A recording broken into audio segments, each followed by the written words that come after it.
The Patriots have had a strong offseason so far, but where is the vision? We'll tell you here on Patscast. Well, Robert Kraft stood tall in the sun, talking about culture, talking about fun. Said we're reshuffling. Welcome to Patscast. I'm Brad Whitaker. Good to be with you. We know the NFL owners' meetings are ongoing. They're talking about rule changes. How's the kickoff going to look in 2025? Is the touchback going to go to the 35-yard line? There's lots of fun things going on there, but I think most Patriots fans are interested in the sound nuggets that come out from Mike Vrabel, who spoke on Monday, and now Robert Kraft, who had his annual press conference, if you will, where he stands in the parking lot and the Boston beat reporters stand around him. He did that again today, and look, I'm just going to be honest. I'm going to be a little bit critical of Robert Kraft here. I think overall Mike Vrabel is starting to lay out a sharp plan for the Patriots as head coach, but it's not just on him. Robert Kraft hired Mike Vrabel. You know, he hired Bill Belichick back in the day, who was able to handle everything, and I think he kind of feels like Vrabel is going to fill that void the same way Belichick did, and there isn't going to be the same sort of hand-holding that you had with Gerard Mayo, and I think that is true to an extent, but there are things that Robert Kraft needs to do that he's largely ignored for 2 decades plus now in order to get the team back on track. It can't just be Mike Vrabel. And some things that Kraft said today, you know, he paid lip service to the right things, but where's the plan? Where's the vision? What is he trying to do beyond building a new training facility, which really pales in comparison compared to the other NFL training facilities? Look at the one in Atlanta. Look at Jerry Land in contrast with Jerry World in Dallas. I mean, there are Las Vegas. There are so many tremendous practice facilities, and the Patriots are basically building a low-budget one right now. So, I don't know. We'll get all into that, into Robert Kraft, into what Mike Vrabel said, and my thoughts, and I also am curious to hear from you in the comments as we go along. So, curious to hear if you think there is a clear vision here from Robert Kraft, from Mike Vrabel. Kraft did speak, as I said, this morning early at the NFL owners meetings, and he was upfront about the team's recent struggles, saying the last 2 years have been really, really difficult, the worst 2 years of our ownership. What was his fix? He said, "We tried to create a foundation of a new beginning, and I'm pretty excited about what we have." And then he made the joke about, I don't want to get too excited. They're telling me to get too excited, which he's done 5 or 6 times at this point. But he did talk about the draft. He owns the flops. If you want to build a team that is going to win and sustain winning, you have to have good drafts. Unfortunately, over the last few years, we have not done a good job in that area. Also says, I think the organization has reshuffled how we do things on priorities and how we value it. And I hope we start to see the impact of that over the next couple of years. So look, that's fine. I'm glad he's critiquing the team. He's understanding where their many weak points are, but I'm skeptical that this is a real plan. It's too fuzzy to trust at this point, and I'm going to get to the NFLPA report card and all that stuff in just a moment. There are real actionable things that I think Robert Kraft can do here that he really didn't mention throughout this informal press conference that he does every year. Again, leaning a lot on Mike Vrabel. Seems like he's trying to ride the coattails of Vrabel, kind of like he did with Belichick. Lots of praise. We're privileged now to have a head coach that has learning curve experience and has really come in and created a great atmosphere. It's really created a great sense of camaraderie. He also bragged about the spending a little bit. There's never been a case in 31 years where people have come to us to spend and we've said no. When we do it, we want people to feel like they've done their homework. So this is an offseason similar to 2021 where the Patriots are the most aggressive team in NFL free agency. They've spent the most money this year. They still have a ton more money to spend if they want to. They're still near the top or at the very top of the NFL in available cap space. But, you know, Robert Kraft is saying, as he said before, that, you know, he's been called a cheap owner, a guy who doesn't want to spend the guaranteed money on big name players, and that's why the Patriots haven't been able to attract talent in recent years. Well, I'm going to get to the attracting talent in just a second, but I do partly believe Robert Kraft when he says this. What he's not mentioning that he has mentioned in the past is that he wants I think he said every 2 to 3 years. He wants to make sure they're balancing the books, that they're not going over the cap, that they're staying consistent, that they have a medium-term plan so they don't find themselves in cap jail, as NFL teams often do. In order to do that, you have to be willing to get aggressive and take some risks like the Rams did, and they won a Super Bowl. The Eagles have had some cap issues over the years. Well, they just won a Super Bowl. Cap jail is not the end of the world. The Rams were in it for like half a season, and we're back in the playoffs. Like, I do think Kraft, I think it's somewhere in the middle here, basically. I don't think Kraft says, no, you can't go out and pay for a Stephon Diggs or go try to trade for T. Higgins and extend him as the highest paid receiver in the league. I don't think he's saying you can't do those things, but there is a caveat there that you have to balance the books, and that's something that's always going to be kicking around in the back of the minds of Mike Vrabel and Elliott Wolf. So, yeah, I think Kraft is mostly telling the truth here, but as I said, there is a caveat to that, and there's a reason the Patriots are not quite as aggressive as other teams. There's a reason they weren't aggressive last year when we thought they would be after Bill Belichick left. Luckily, they have been aggressive this year, but, they could have easily traded for a Joe Tooney or overpaid for a Cam Robinson or one of the best left tackles that were available. More. They could have gone after one of those guys. And as of now, you basically just have Tyron Smith left, who probably isn't going to give you 8 games. So, I do think there is something kicking around in the backs of the minds of Elliott Wolf and Mike Vrabel. Will Robert Kraft approve this? Now, I think he would, but approaching those conversations when you're doing your job and you're going through your day-to-day with your boss, the big owner of the team, that's not something you want to do over and over again. So I think that has a lot to do with the reason the Patriots haven't spent. And you look at Bill Belichick as last year's, where he didn't spend. It's no secret he had a bit of a falling out with Robert Kraft in the final years there. Maybe he just said, I'm not going to deal with this. I'm going to just play cheap money ball. I'm just going to do the things I did in the past in terms of budgeting, but on steroids, and hopefully the team works out. And that's part of the reason Patriots are in the situation they are right now. Robert Kraft also talked about what his expectations are for the season, and he does this every year. The benchmark does seem to get lower and lower each year.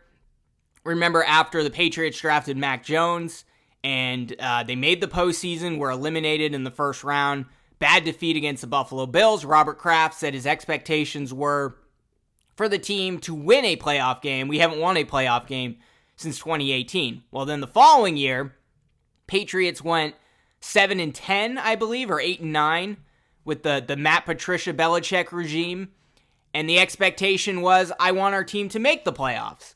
And then this past year with Gerard Mayo, it was the same thing, and it stayed at, we want to make the playoffs. So it has gone down a little bit, but it has stayed consistent.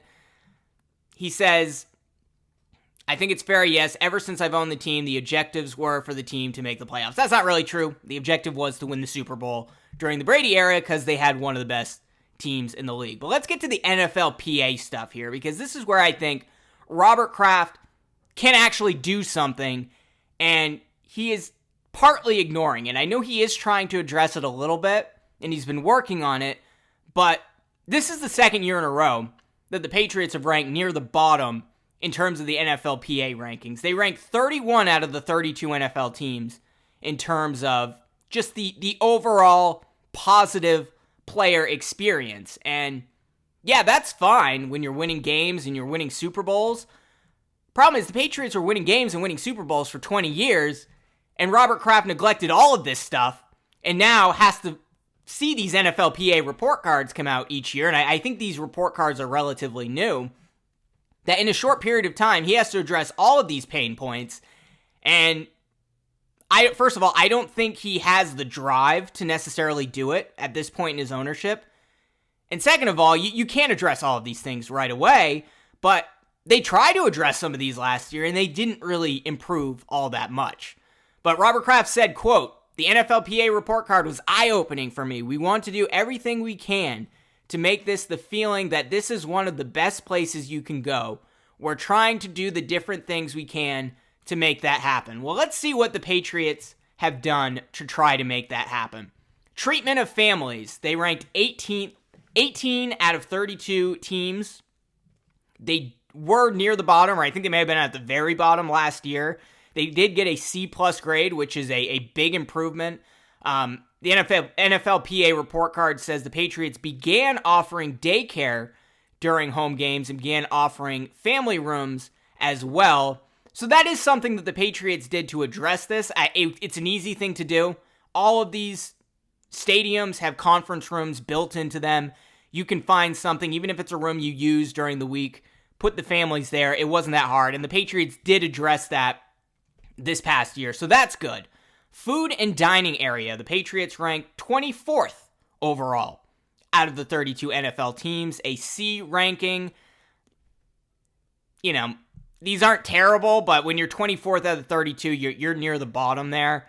This is an easy fix. You got legal seafoods in town. Put some lobster there. Give the players some better food. I don't think that's very challenging. They did get a B rating for nutrition / dietitian, but that was also 25 25th overall out of the 32 NFL teams. 82% of the players reported they received an individual nutrition plan, ranking the Patriots 19 out of 32 teams.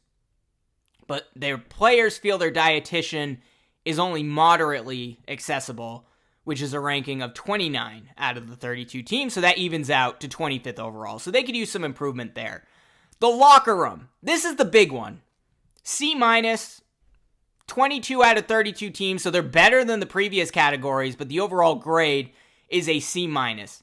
Says the players want a bigger locker room with larger, more functional lockers. One player says that the current carpet looks dingy with pieces missing, and you can literally see this on television. The carpet looks old.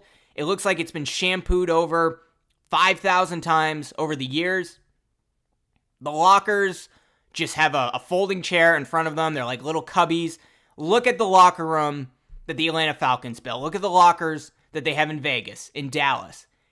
Each locker has its own bench. It's often made of leather. They're a lot wider. You could sit two people there if you wanted to. It's time to modernize this locker room, or at the very least, replace the carpet. Like, this is one of those things an NFL owner should be able to do very quickly. You know, I can probably replace the carpet in this house within a couple of weeks. Hiring the right people and financing and doing all of those things to get it done. You would think the owner of an NFL team could at the very least replace that locker room carpet. And hopefully he has a plan down the road to ultimately make it a state-of-the-art locker room and give it a full-scale renovation. The training room got a C- rating. Patriots ranked 30th overall in the NFL. Players do not believe the training room has the breadth of equipment they expect of an NFL training room. Supposedly that will be addressed with the new training facility that the Patriots are building. The training staff ranked 26th overall out of 32 teams. That'll be more of a Mike Vrabel problem. You know, how's the one-on-one training treatment going? Are you bringing in the right people? So that's not as much for Robert Kraft to address. Hopefully that improves this year. They did get an F grade for the weight room, dead last in the NFL. That will be addressed with the new training facility, but look, like I said before, this training facility, I forgot what the Patriots are paying for it, but I think it's like less than $100 million, less than $200 million. Like, other teams are building billion-dollar training facilities. So, you know, Robert Kraft does own the land. It's entirely privatized, as he mentioned at his press conference today. So maybe that brings the expenses down a little bit. You know, there's those trees behind Gillette, some land there, so maybe that brings it down, but I am skeptical about this training facility, which opens the 2026 season, so next year, we're going to find out about it. So the Patriots, look, they're not going to have good grades there in terms of, you know, the weight room, the training room, but this year, because they're still working in the old facilities, but I expect 2027, when we get this NFL report card, Patriots better improve by leaps and bounds with this new training facility. Their best grade overall, they got a B with strength coaches, which is kind of funny because Gerard Mayo's brother is the leading strength coach, and he's still in New England at that job. But that was still 26th out of 32 teams, so there still is lots of room to improve there. And all you can do is compare to your peers at this point, and even where the Patriots get good grades, they're not necessarily ranking high in the NFL. The big one is team travel. Patriots ranked 31st out of 32 teams. They had an F grade. It says players want an upgraded team plane. The current plane is too small. There is no Wi-Fi available, and there are seats with ashtrays in the armrest. Players specifically responded that our plane is the worst thing, size, space, safety, and it is not conducive to preparedness for athletic performance. Well, Robert Kraft was asked about this, and he said, we're in the process of trying to update and improve that. We want everything we do to be the top of the heap and first class. He also denied that there were ashtrays on the plane, and I haven't seen an ashtray on a plane since probably the 2000s. I think they got rid of smoking on planes in the 90s or the early 2000s. Sounds like Robert Kraft bought an old plane, which is fine. I mean, there's plenty of serviceable planes out there. We've all been on them that have been around since the 80s and 90s. So this probably is an older plane. They're upgrading the interior, so that's good. I'm skeptical about the ashtrays. Maybe it's true, maybe it's not, but it does sound like they're just kind of sitting on a regular plane. And it looks great from the outside. You got the Patriots logo and the 6 Super Bowl trophies. They've leased the plane to other teams. LA Dodgers, when they won the World Series, came back on the Patriots plane. They've used it for charity reasons worldwide. But in terms of 350-pound offensive linemen sitting on a plane, the chairs don't seem to be wide, the seats don't seem to be wide enough. Overall, it is not a first-class experience. And if you're going to have a team plane and you want to attract players there, this is not a good look. Hopefully Kraft doesn't sound like he wants to get a new plane. That's what he said, but he wants to upgrade this one. And hopefully if you can upgrade the interior, that's enough to bring this from an F grade to at least a B. So Kraft is doing something there, but is he doing enough? I'm not sure. It does seem like he's kind of going through the motions. Head coach Gerard Mayo actually got a B+ here. Did rank 24th overall out of the 32 teams, but it does say 93% of Patriots players feel Gerard Mayo was efficient with their time, and he was moderately receptive to locker room feedback on the team's needs. Well, Gerard Mayo's gone, so we'll see how that plays with Vrabel. I'll be interested to see if this improves with Vrabel, because he's a bit of a hard ass, but he also connects with his players very well. I think it'll probably go down a little bit, but overall, you don't need a friendly coach. If your players really like the coach, that's not always a great sign. Let's be honest. They need to be held accountable. And I think Vrabel brings a nice balance there. And then the last grade here, ownership. Patriots ranked 29th out of 32 teams, a D grade. Robert Kraft's average rating for perceived willingness to invest in the facilities is 6.15 out of 10, ranking 28th out of the 32 owners. Players feel that Kraft slightly contributes to a positive team culture, ranking 30th out of 32. And they feel he's somewhat committed to building a competitive team, ranking 30th of 32. If you're 30th overall in building a competitive team, I don't think you're somewhat committed. And that's the big issue here, right? Is Robert Kraft really have the drive at this point in his ownership to really make these improvements? I mean, the best, I'm not going to go over grades, but the best ranking out of the 32 teams on this report card, sorry, I'm spending a lot of time in this report card, but this is where Robert Kraft can make the biggest difference in terms of attracting free agents and making the Patriots once again a world-class organization. Their best ranking was 18th out of 32 teams with treatment of families, and that's because they just took a conference room and let the families be in there and a separate room for daycare. That's it. So there are things that he can do here that really are going to be impactful to improving the organization, but I think the big elephant in the room here is, when is Robert Kraft going to finally hand the reins over to Jonathan Kraft? And he was asked about this, about the succession plan, was saying, you're going to turn 84 this next season. There's been a variety of owners that have stepped down in the early and mid-80s. Do you have a succession plan with Jonathan Kraft in place?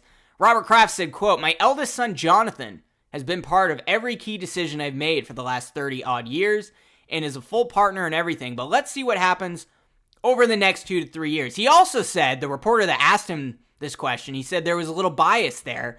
Basically, called him out for being ageist, which is a real thing. Like, that is a real thing, and it is a real problem. Ageism, and is only going to increase with the baby boomer generation growing older, but ageism also goes the other way too, right? And I think one of the biggest problems we have in our corporate culture, and it's not just sports entertainment, it could be in finance, it could be in the public sector, it could be anywhere, is that there is an increasing refusal by older generations to not just step down and, hand it off to the next generation so they can pick up where you left off, but there is an increasing refusal also to not groom or train the next generation so they can seamlessly step into those roles. And I think this is an instance of that. And I'm not saying, look, if Robert Kraft looked pretty good today, right? Like, he spoke very clearly, looked like he was in pretty good shape for his age. But at a certain point, you got to hand it off to Jonathan Kraft. You don't even have to groom him. You don't have to train him. He's ready to go. As you said, he's been part of every decision you've made for the last 3 decades. You can hand it over to Jonathan Kraft right now, and I don't think you're going to skip a beat. And maybe Robert Kraft or Jonathan Kraft would have the urgency to address these issues that are coming up in the NFLPA report card that Robert Kraft really doesn't have the urgency to do at this point. I mean, he's been the owner for 6 Super Bowls. He went to 3 other Super Bowls. Went to one with Bill Parcells, who I'll get to in just a second. Lost 2 with Tom Brady, or lost 3 with Tom Brady. So he's been to 10 Super Bowls, right? So, as we learned from the Dynasty, especially the book, not so much the Apple TV documentary series, when Robert Kraft wants something, when he really wants it, like, he'll go out and get it. The way he acquired the Patriots was just a masterclass in, Machiavellian ownership over an organization that you really have no chance at buying. He bought the parking lot at first, and that's how he started bringing in revenue, was through the parking lot. And eventually he started buying other parts of the facility, and that expanded into the stadium and the entire team. And even though he probably wouldn't have had the most lucrative offer, because he started to have control of all of these different pieces, he was able to take ownership of the Patriots. That's because Robert Kraft had the drive to do so. And, he said today, I was a little kid sitting in one of those benches dreaming about owning this team and bringing a winning culture here. After my family, this team and this foundation to combat hate and anti-Semitism, those are my passions. And I'm not doubting the passion's not there, but is it the same passion it was when he bought the team in the early 90s? Is it the same passion it was when he fired Pete Carroll and poached Bill Belichick from the New York Jets? I'm just not seeing it at this point in his career or in his ownership, but I don't know. I could be wrong. Let me know if you think I'm wrong. Do you think Robert Kraft should stick around a little bit longer? But, I mean, he said over the next 2 to 3 years, so he's 83 right now, so we're talking about handing it over at 85, 86 at the earliest. Don't you want to hand it over while you can still be around and advise Jonathan and make sure he's doing things correctly? I would think so, but look, I'm not an NFL owner. I haven't had the success Robert Kraft has had, so I'm not sure. The one actionable item, though, that Robert Kraft did address today, which I think was very important to all of us, is that he named Bill Parcells to the Patriots Hall of Fame. Thank goodness. It was long overdue. I mean, it's fine. I think Parcells probably deserves to be there with the way he turned around the organization. Came to the Patriots in a similar situation to Gerard Mayo when he became head coach last year. Got off to a rough start. I think they started 0-10. But then, unlike Gerard Mayo, they ended up closing the season on a hot streak. Had a very competitive game against the Super Bowl contending, maybe Super Bowl winning Dallas Cowboys that year. And within a couple of seasons, they worked themselves up to a Super Bowl. Unfortunately, Bill Parcells handed in his letter of resignation before the Super Bowl. All the players knew about it. Had a bad falling out with Robert Kraft. They didn't get along. Very similar situation to what happened with Jimmy Johnson and Jerry Jones in Dallas. But it looks like they've repaired it. Robert Kraft called Bill Parcells earlier this week, asked him if he would be willing to accept, and he did. So Parcells will be getting a red jacket. So Kraft's doing that, I guess. I think it's long overdue. Was it necessary? Is that really, what defines the legacy of Bill Parcells? Was his time in New England? No, it's his time with the New York Jets. Bill Belichick's legacy is what matters in New England because he learned from Bill Parcells. He was the defensive coordinator for him. So I'm fine with this, but there's so many things that Robert Kraft can address here that I don't think, with the resources that he has, is very difficult. Treatment of families. He just opened a couple of rooms. That was it.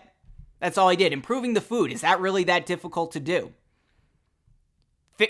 Changing out the rug in the locker room. That's a good first step. If you don't want to overhaul the whole thing, just change the carpet. Put a nice Patriots logo there. I mean, there's so many things that he can do. It looks like they're renovating the plane, so that's a good thing. But so many things that you could get away with when the Patriots were winning football games. Players knew. Bill Belichick and Tom Brady were there. It's going to suck. It's going to really suck. It's not going to be a lot of fun every day, but it's going to be a lot of fun when we win football games. That attracted free agents to New England. They're not a good team right now. Hopefully they are next season. I think they're going to be. I see 6 games on their schedule at home that they should be able to win, and that doesn't even include the Miami Dolphins game. They should be able to get 6 wins at home and 2 to 3 on the road and be a 500 level team. I really think they can do that this season with Mike Vrabel, with the acquisitions that they made, and that will help. But even if you get to that point, you're still a mediocre team. You need to do these things that are going to attract high-level free agents, and you can't expect just Mike Vrabel's going to turn around the culture. We have Drake May now. We paid for Stephon Diggs in the tail end of his career, and that's going to attract free agents. Now, you got to do these little things. Make the plane nice. I know, it shouldn't be necessary, but football players are divas. They're getting more money than they ever had before. They don't just fly first class. They fly private everywhere in their personal time. At the very least, you can give them first-class experience on their plane and, improve the food a little bit and replace the dingy carpet. Contrastly, I thought Mike Vrabel did a pretty good job on Monday with his sitting at the table, drinking coffee press conference that the head coaches for the Patriots do every year. First off, didn't drink orange juice. That was a good sign. Remember, Bill Belichick became a meme drinking orange juice. Gerard Mayo last year said, shout out to orange juice, and then proceeded to spill it all over himself. None of those fumbles happened this year. But Mike Vrabel said a lot of interesting things, particularly about his plan, his vision for the offensive line. And I do see a vision here for Mike Vrabel, even if it's a bit foggy because we have to see how the draft plays out. He has backups to the backup plans, and he's eyeing in-house guys at the moment to take the left tackle position, which I'm not thrilled about, but, it's just sign Tyron Smith or go with these other guys at this point. Hope you can draft your future left tackle. But he said the plan is to continue to evaluate our roster and see who's there that we can continue to try to work there. I think that Caden Wallace is certainly going to get an opportunity there as the roster is constructed, and Vidarian Lowe's going to be coming back. He had a little procedure. So that's something we haven't talked about. I've talked about it a lot on this podcast, but there isn't a lot of people talking about Caden Wallace. This is a guy who should start at left tackle in the second year of his career. If you're going to draft a player in the 3rd round of the NFL draft, they should be a borderline starter right away, but by year 2, they should be ready to go. And Caden Wallace had some injury issues. He did look pretty good at times as kind of the jumbo tight end, the extra blocker role that the Patriots experimented with. Did get hurt, came back, didn't look so great when he was rusty returning to the team. But we still don't know a lot of information about the guy. He played right tackle at the University of Washington. The Patriots thought he could play left tackle. They prepared in training camp as if he was going to be their starting left tackle, or the backup at the very least to Chuks Okorafor. We know how that worked out. Quit on the team the first 3 minutes of the season. But Caden Wallace, it sounds like, and Elliott Wolf sort of backed this up, it sounds like they're planning for him to be a swing tackle. Now, Elliott Wolf said he sees him more as a right tackle fit. Mike Vrabel didn't get into specifics there, although he did say he can play left tackle. But I think that's what they're preparing him for. And let's say this draft does not play out the way we want it to. Let's say they're lucky enough to get Travis Hunter, and then they get a tackle in the second round or trade back into the late first round to get a tackle there, and that doesn't work out. Well, Caden Wallace may be your starting left tackle. And I know that doesn't sound great right now, but as I said, he was a third-round draft pick heading into his second year. He's coming off an injury, so that makes it a little fuzzy, but at this point, you should be almost ready to start as an NFL left tackle. Being a third-round draft pick, I hope it works out, but as Mike Vrabel emphasized many, many times, they're off to a clean start. They're going to assess players from what they do now going forward and not what they did in the past, although certainly you're going to factor that in, let's be honest. I mean, they cut Juwan Bentley and David Andrews, so they are assessing what's happened in the past, including injuries. But he's hyped about the draft, had some very positive things to say about Will Campbell, who it seems increasingly likely the Patriots may draft at 4th overall, especially since his arms grew 4 inches in a week. He said, "Yeah, I think you have to view Campbell as a tackle prospect. I don't understand how you can watch him play in the SEC, which is the best conference in college football, against guys that are going to get drafted at that position. So I don't think you have to project it. You can just actually watch and say, there's the snaps at left tackle, evaluate it, and see what you think." That's good. I'm glad to hear that, and I think Will Campbell's a real Vrabel guy. I liked him defending himself, speaking up for himself, even if the word usage wasn't great last week when he was asked a question about his arm length. And that's a great point. You're going up against SEC competition. Will Campbell has gone up against players who are effective edge rushers in the NFL right now, and he played very consistently, if you look at his stats, across his 3 years at LSU at left tackle.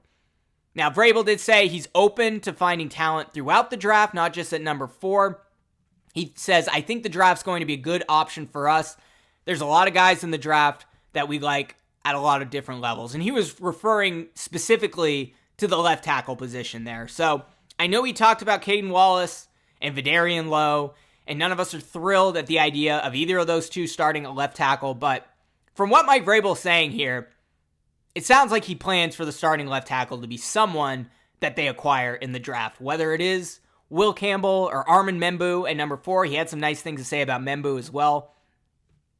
Or if they get him, in the second or third round or trade back into the late first round. But Vrabel is banking on their 3 offensive line coaches. They have Doug Marrone there as the offensive line coach.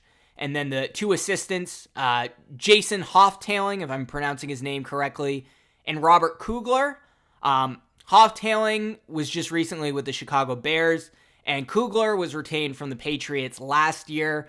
This is a little bit unusual in terms of having coaches with this much experience coaching the offensive line. Oftentimes, the second and third assistants are basically interns. That's what Greg Bedard said. But the goal here is, Vrabel said he wants to have smaller groups so he's not messing around. So he thinks Marrone can help with drilling technique, Hoftailing with agility, and Kugler tying it to the Pat system with Josh McDaniels, and turning raw talent like Wallace or the offensive lineman that they take into a legit offensive line by September. And that's the plan, is they're just going to have these 3 coaches breaking off the offensive linemen into smaller groups and try to develop players that way. I don't know how that differs from what the Patriots have done in the past, but certainly didn't work out last year with, was it Scott Peters, and didn't work out the year before under Bill Belichick and Bill O'Brien. So, yeah, it's a new strategy, I think, but they do have experienced coaches there, and it does sound like Vrabel does want to address left tackle during the draft. Is that what you want to hear? Maybe not necessarily, but that is a clear vision, and that is what you want to hear from your head coach. And we didn't get a clear vision from Jerod Mayo last year, and you got to give him some grace because he was a rookie head coach. But Vrabel does have a vision, and we've seen it with his roster decisions, letting go of veterans, adding new blood like Milton Williams, Harold Landry, Robert Spillane, who looks to be the new Mike linebacker replacing Juwan Bentley there. He was excited about Garrett Bradbury. He also said Cole Strange has the potential to win the center position. Didn't really talk about Cole Strange at left guard much. Talked about him competing for the starting center job against Garrett Bradbury. Of course, Ben Brown will be back. Didn't get into specifics about Jawan Bentley or David Andrews and cutting those two veterans. Said, we felt like that was the best decision for us. We're excited about the guys that we got up front. We were able to add Garrett Bradbury. Cole worked hard at center the last couple of weeks of the season. These are difficult decisions, but these are tough personnel decisions that we have to make. And that's what Mike Vrabel's essentially doing here, is starting a new culture. He's taking the veteran players. I was shocked about Jawan Bentley being cut, but he is coming off of an injury, and Robert Spillane essentially plays the same role and is a better fit for the defense with Terrell Williams that they're trying to incorporate, which is different. It's more one gap versus two gap stuff that Bill Belichick liked to do, that Gerard Mayo and DeMarcus Covington did last year.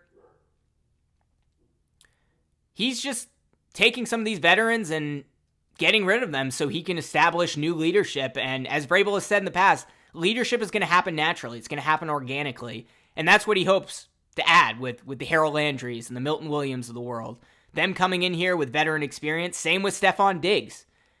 Are they going to help the other players, hopefully, and be good mentors and lead by example? That's what he wants. And, Jawan Bentley, he only played part of last season, but he was still around while the culture faltered in New England each of the last two seasons. Same with David Andrews. Even though he played part of last season, he was still around during that time. And I think those two are great culture guys, but if you're trying to establish a new culture, you have to throw out the old at some point and start with the new. And that's what Mike Vrabel is ultimately doing there. Not just cleaning house, he's curating a team that fits his style, that's tough, adaptable, that's energetic. And he's very excited about it from everything I've heard. He also talked about Stephon Diggs' rehab, Christian Barmore's recovery.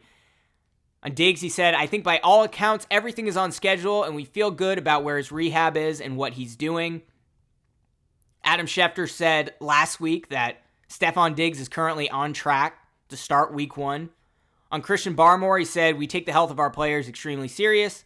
We're going to have a great plan for him. So I don't think they're moving on from Barmore, despite all the great defensive pieces they added to the line there. And they shouldn't. I mean, Barmore is one of the better defensive linemen in the NFL, and I think he's going to fit seamlessly in this new defense, assuming he comes back healthy. I guess the blood clots are behind him from everything I've heard, but those things can always come back, so we'll see how that ultimately plays out.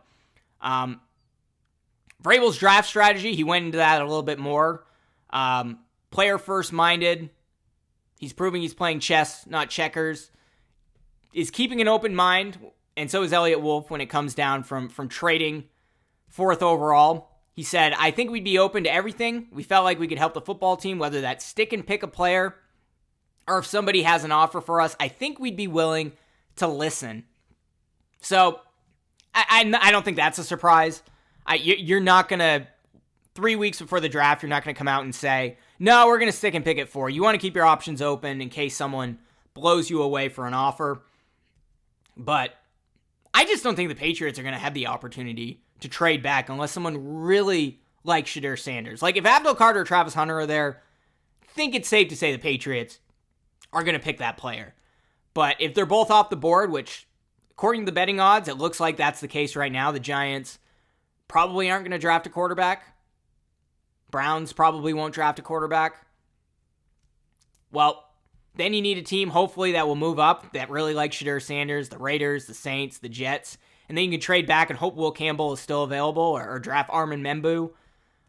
But, I think the Patriots might just have to stay at 4 no matter what. I just don't think they're going to get an offer in this draft that they really like unless someone's blown away by Shedeur Sanders. That does seem like a Jets move. Like a real Jets move is making a trade with the Patriots, mortgaging their future for a guy like Shedeur Sanders who's going to get a ton of headlines but has a ton of questions. I wouldn't be shocked. But I also don't think the Jets really want the Patriots to be a trade partner. But it does feel like a Jets move. But speaking of Travis Hunter, Vrabel did talk about him a little bit, about whether or not he should be a two-way player in the NFL. He said, I think to improve, I think there has to be a primary focus just to be able to get some of those details, but never going to put any restrictions on Travis or any player. So it sounds like Mike Vrabel's vision, if they do draft Travis Hunter, is to start him on one side of the ball, presumably offense, with the lack of weapons there and the signing of Carlton Davis at cornerback. But then you work him in, see what he can handle, see what you can put on his plate, see what his capacity is, and then you can start incorporating, some plays where you can fit him in on defense. Or it could be the complete polar opposite of that. He starts on defense and then you incorporate him in a water bug type role on offense like they did with Marcus Jones last year. I could see either happening, but I think they would probably lean toward offense. But Vrabel's thought about it. He has a plan for it. And this is a player we don't even know if he's going to land on the Patriots. Did speak highly on Jalen Polk and Javon Baker. He said, I'm excited to get these guys back. We're going to evaluate them going forward, not anything that happened. The more excited they are about learning, we'll be just as excited about teaching them. And I would not write off Jalen Polk or Javon Baker just yet. We heard Elliott Wolf last week talk about Polk. He basically said, we asked him to do a lot of very different things, and it was too much for him to consume. We didn't take a drip approach to understand his capacity and what he can handle as a rookie. And that's something that Josh McDaniels is very good at doing, is slowly working in offensive players, particularly wide receivers, until they get comfortable in a more complex system. And certainly his system is very complex. But I think there's going to be, I wouldn't say a lot more hand-holding of Jalen Polk, but there's going to be smaller, stricter guidelines for his development to see if he gets playing time. But I would not write him off just yet. He was a second-round draft pick for a reason, a real talent. There's a reason Elliott Wolf thought he was plug and play on day one. Don't write him off. And Vrabel, this is a priority for him, is developing these young guys. Jalen Polk and Javon Baker. We know he's had a phone conversation, at least one phone conversation with Javon Baker. I think Mike Vrabel is basically going to take a scared straight program approach to Javon Baker. I think he's going to be more understanding with him in ways that other head coaches probably would not. I think Javon Baker is Mike Vrabel's little experiment this year. And I'm not surprised we saw very little of Javon Baker last year. As we said when he was drafted, this is a guy that is a real talent, has a very high ceiling, has many red flags, potential attitude issues, but a guy you don't expect to start right away, but who in year 2, year 3 down the road could develop into a really strong, talented wide receiver. I think Mike Vrabel's picked up on that, and I don't think Baker has... You can say last year was a disappointment, but I didn't have a lot of expectations from Javon Baker. I think a lot of fans had unreasonable expectations of him, but the expectations should grow quite a bit this year, because as of right now, he might not even make the team, but I do think he is going to be Mike Vrabel's little project, and hopefully that works out. That would be a great story. Kayshon Boutte's been a great story, right? He was drafted by Bill Belichick after really having a questionable last year at LSU after being one of the highest ranked high school prospects in the country and having a good first year at LSU. Boutte had a decent training camp, earned some playing time week 1, didn't get a second foot down, cost the team the game, went into the doghouse. We didn't see much of him again. But then last year, he became Drake May's arguably most trusted receiver, at least outside of the tight end positions. I think he trusted him even more than Demario Douglas. Drake May and Douglas had a little bit of trouble trying to get on the same page. Boutte, on the other hand, burned Stingley, who's arguably the best cornerback in the NFL, for Drake May's first career touchdown. He was drafted similarly to Javon Baker. A lot of red flags, a lot of question marks, not a year 1 starter, but a guy with a high ceiling who could become a very good wide receiver. I wouldn't write off Kayshon Boutte either. He could be the boundary X wide receiver. He's not the biggest guy in the world, but he can be that guy that you're looking for, the Patriots have been looking for a decade plus now at this point. Javon Baker, similar potential to Kayshon Boutte. I hope he can take a similar year 2 leap, and I think that is Mike Vrabel's intention here. But like I said, it doesn't work out, he may not even make the team. And the same with Jalen Polk, although I think they'll be more hesitant to cut a second-round draft pick than someone like Javon Baker, who I think was a fourth or a fifth-round pick. Correct me if I'm wrong. He also said they're interested in adding a young running back to complement Ramondre Stevenson and Kevin Harris. No Ashton Junty talk or anything, but he said having a good young runner is potentially something we would like to do. The name that I've been circling is Cam Scatterbo. Arizona State had an incredible college football playoff. I think it was the Peach Bowl game, playing with the flu the whole time.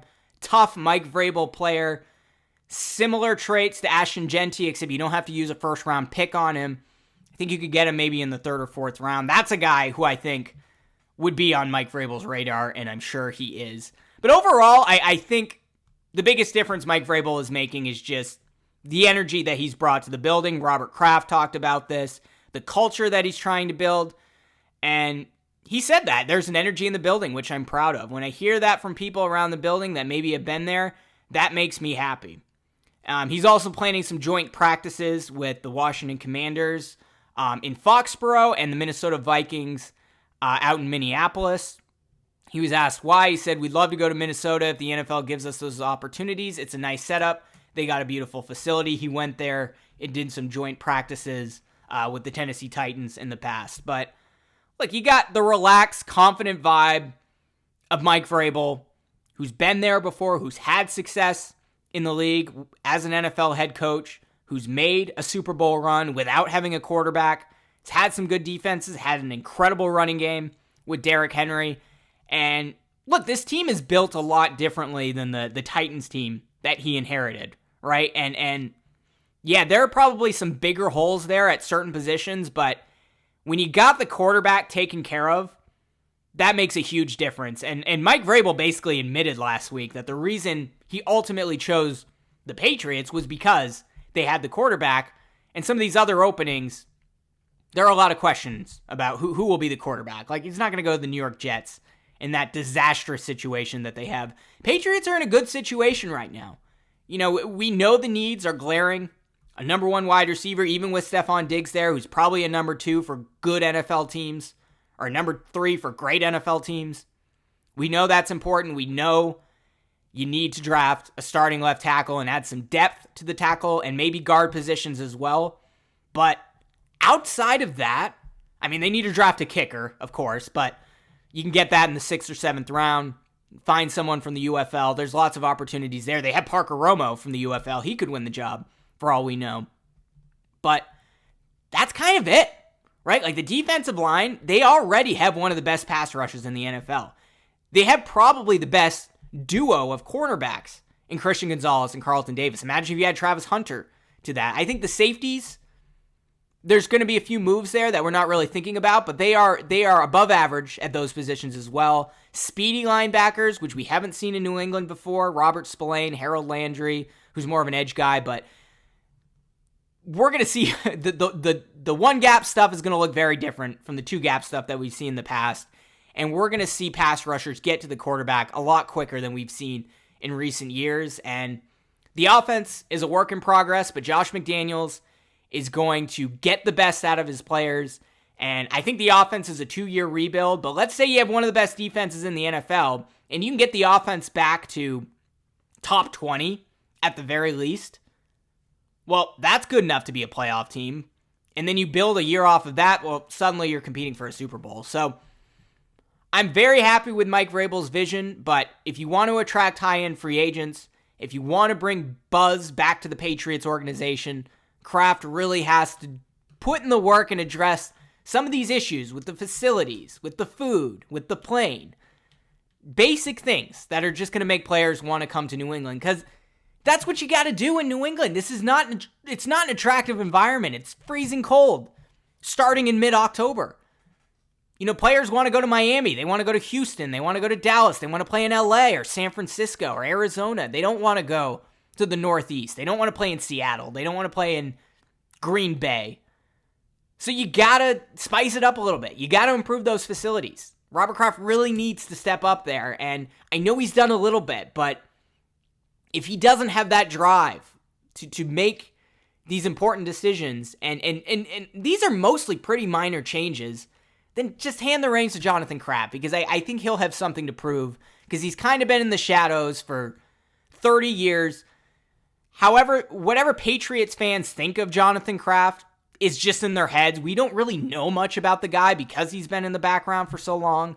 So I want to see what he can do, and he has 30 years of training now. Like, if you're not willing to make these upgrades, then I think it's time to make that transition. But, prove me wrong. I maybe Robert Kraft can do it, but curious to hear from you in the comments below. Are you as thrilled with Mike Vrabel's vision as I am? Do you think Robert Kraft has a good vision, which I do not? Or a tepid vision, which I think it kind of is.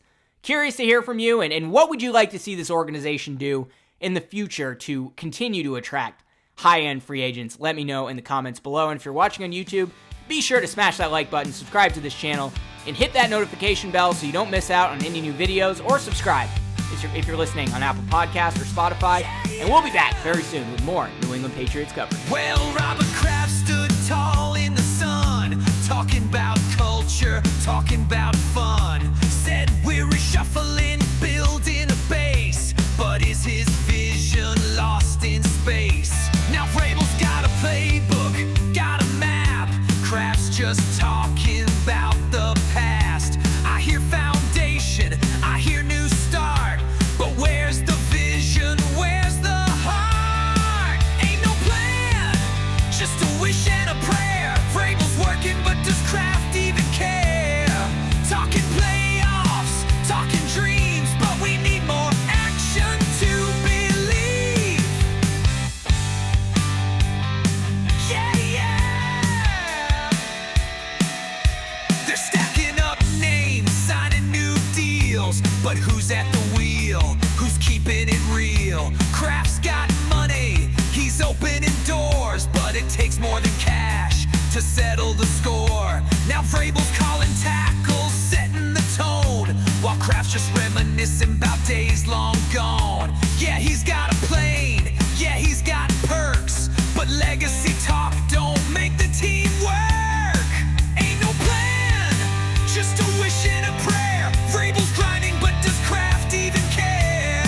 Talking playoffs, talking dreams, but we need more action to believe. Yeah. 2-3 years kicking the can. Jonathan waits, still not the man. Time keeps running,